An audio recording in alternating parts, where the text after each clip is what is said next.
Sabi dito, sa next question ko, bakit ako nag-resign sa DepEd? Marami pong reason. Number 1, madabaon ako sa utang. Number 2, yung environment ko sa school, parang na-down na ako. Na-judge na ako. Diba? Toxic na siya, guys. Ako din naman, toxic ako. So, next is, ang pangatlong reason, hindi ko na kaya yung stress doon.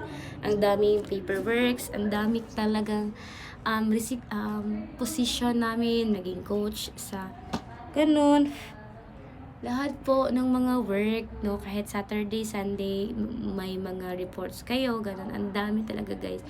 Hindi ko may isa-isa, pero nag-enjoy naman din ako sa DepEd. It's just that yung sahod, guys, is may sahod ko doon is 27,000 pesos minus sa lahat ng mga loans ko at lahat ng mga pag-ibig kasi gano'n.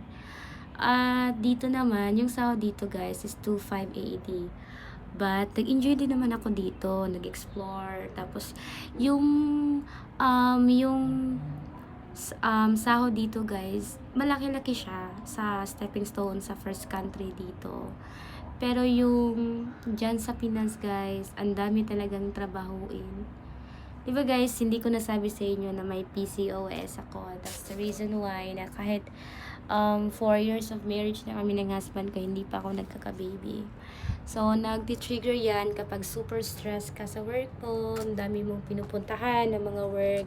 So, yun iniisip ko, pag magstay ako sa DepEd, baka hindi ako magka-baby kasi yung stress ko andyan pa rin, hindi nawawala, guys. So iniisip ko na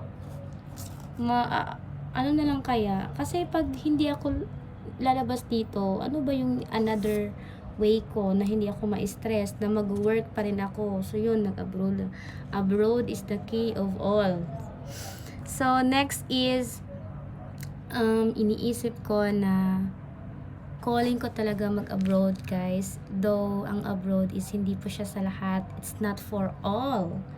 Para lang yan sa, matatag. Parang iniisip po talaga na dyan ka talaga, guys. So, yun. Next would be, the reason is, gusto ko ng new environment. Like, there's something in me. There's something burning in me. Power ba yan? Hindi power, ha, napakapangyarihan talaga. In motivation ba, na parang I want to see, I want to go outside of my comfort zone. I want to try this thing like this. And lastly, guys, yung loans ko.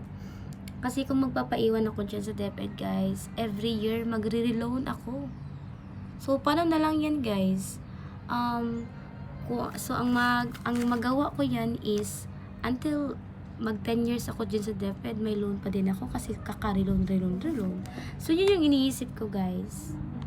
So, maglagay po ako ng part 2 dito. Please follow me, guys, for more details and more ganap ko dito as assistant teacher sa UAE.